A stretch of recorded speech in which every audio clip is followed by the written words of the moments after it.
April 2nd, 2025 will forever be remembered as the day American industry was reborn, the day America's destiny was reclaimed, and the day that we began to make America wealthy. What happens when one man decides that tariffs, not diplomacy, are the answer to every global problem? Donald Trump called it a strategy to make America strong again. Instead, it's become a gamble that is shaking the entire world. Allies are treated like enemies, rivals finding common ground. China is forging closer ties with countries once firmly in Washington's orbit. And right at home, American families and small businesses are paying the price for a trade war they never asked for. But how deep are the consequences? Let's find out. When Donald Trump looked at America's problems, he didn't reach for diplomacy, alliances, or careful strategy. He reached for tariffs. It was his absurd fix-all solution: put taxes on imports, bully countries into submission, and call it winning. At first, it sounded tough, even simple. But here's the reality. Tariffs are not just numbers on trade sheets.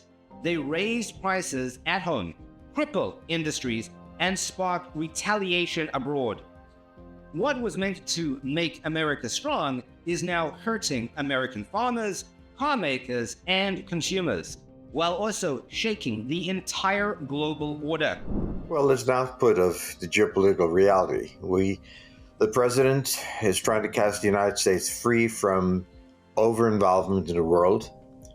He took a radical step in wrecking what I'll call the Bretton Woods system that emerged after World War II, in which free trade was never free really, but was a dominant force, in which the United States took a position that was beneficial to other countries for political reasons, and now no longer sees that as necessary.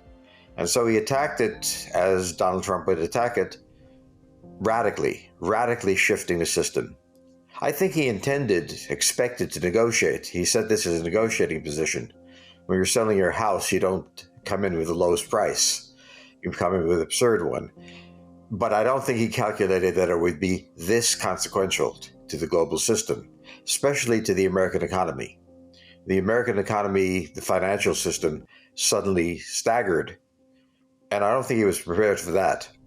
So apart from intending to negotiate, he backed off quite a bit and then is resuming the operation. Tariffs weren't just aimed at rivals, they hit America's closest allies. Europe, Canada, and Japan, partners who stood with Washington for decades, were suddenly treated like enemies. Steve Bannon defends this by claiming tariffs are America's tradition, that the US has been underwriting Europe's prosperity, and that Hamilton and Lincoln proved protectionism works. The American people didn't know that all these tariffs and trade barriers were up against our allies. They were underwriting. This is the whole thing like with Europe. In Europe, it's quite frankly, we've been underwriting your defense since World War II, and we're kind of underwriting your prosperity. That's going to end. We're going to get prosperous here. President Trump is just wrong. The system that worked, that when we broke off of the monopolistic power of the British Crown, and one of the reasons people don't understand this, we broke off not just for political freedom, but also economic freedom. What drove the revolutionary generation as much as the suppression of their first free speech, that we couldn't even do cartoons about the king in pamphlets or we'd be shut down, was also what the crown did in corrupting, the crown and the aristocracy did in corrupting commons and giving monopolistic power to entities like the British East India Company or other industrial combines. What England had gotten to at that time was kind of how the United States runs today, right? Oligarchic power with state power combined, you have a system. That's what our revolution broke away from. And what happened?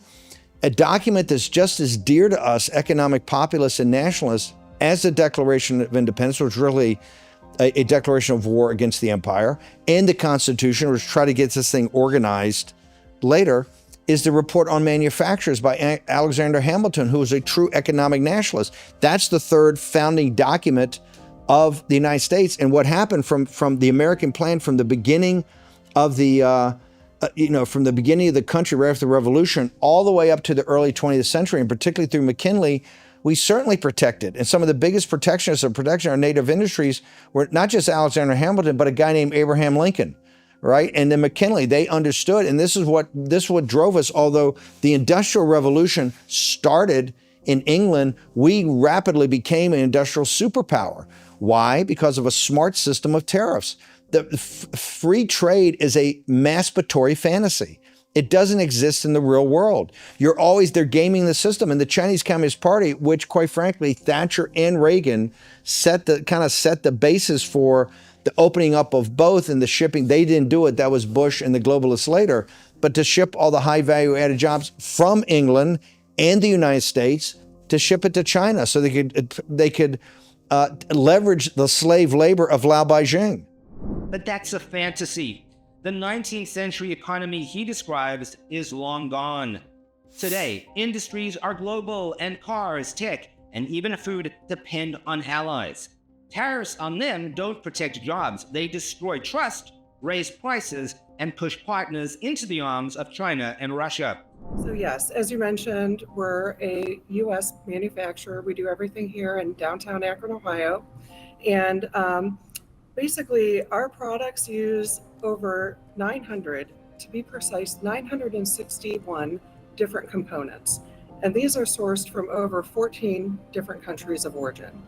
So we import everything, but then we do all the manufacturing here. Due to the tariffs, our prices are rising drastically, and it's also created a market disruption and impacted our demand. Now, when you talk about So I could give you an example. Yeah, I was just going to ask, when you talk about your prices are rising significantly, are those being passed on? How are you weathering that? Well, we need to pass them on, but we're unable to calculate the exact price increase due to the chaos around the tariffs. They're constantly changing from week to week, so we're unable to implement a price increase yet. But just an example, we have a product that without tariffs, it was $129, and we have about a 15% net profit on that. If the Chinese tariffs stay in place, we'd have to raise the price about 23% to maintain a profit margin on it. Ironic ally, the harder Trump pushed, the more space he gave other nations like China to rise. Trade routes began to shift. Currency swaps bypassed the dollar. The very alliances America sought to weaken grew stronger under its tariffs. Instead of isolating rivals, Washington accelerated their unity. Well, I mean, yes and no at the same point of time. The fact that US has become, or US policy is becoming very erratic is something that is playing on the minds of Indian policymakers and is largely or partly responsible for the thaw that we are seeing. And having said that, this thaw, however, is, started before Trump came into office. For the second time in January this year, the India and China, started to look at normalizing relations from last year, and the big breakthrough that we saw was both sides pulling back troops from the disputed parts of the border, and then Prime Minister Narendra Modi and President Xi Jinping meeting in Kazan last year, setting the ball rolling. But definitely, yes.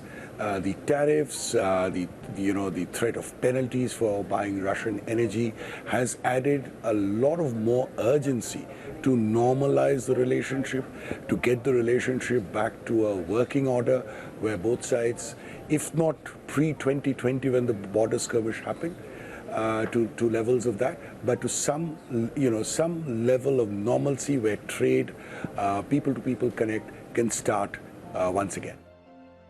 The once allies are now worried about Trump's decision, and Trump seems to be unbothered by the chaos. The Americans are being given 14 days to enter into talks, and that's a smart move. Europe, we shouldn't be the hotheads, we shouldn't be the first to start the fire, but we should always try to extinguish the fire. The goal should be to de-escalate and avoid a tariff war, a tariff dispute. Across the channel, the UK situation is a little different. Their tariffs aren't as severe as Europe. It's only 10% for the UK, so there is some relief, but London is not too thrilled about it. Negotiations are currently underway for a trade deal, and the hope is to soften the blow. The Brits say they're ready to hop on a plane to Washington if a deal seems within reach. Let me be clear with the House. A trade war is in nobody's interest. And the country deserves, and we will take, a calm, pragmatic approach. That's why constructive talks are progressing to agree a wider economic prosperity deal with the US. That's why we're working with all industries and sectors likely to be impacted. So Trump's tariff war didn't just rattle trade flows, it shook the foundations of the global order. Instead of isolating China, it pushed Beijing closer to everyone else: Russia, India, and even America's allies. Nations that once relied on Washington are now hedging their bets, scared that friendship with the US comes with a price tag. And back home, the suffering is undeniable. Trump promised tariffs would restore US power. The truth?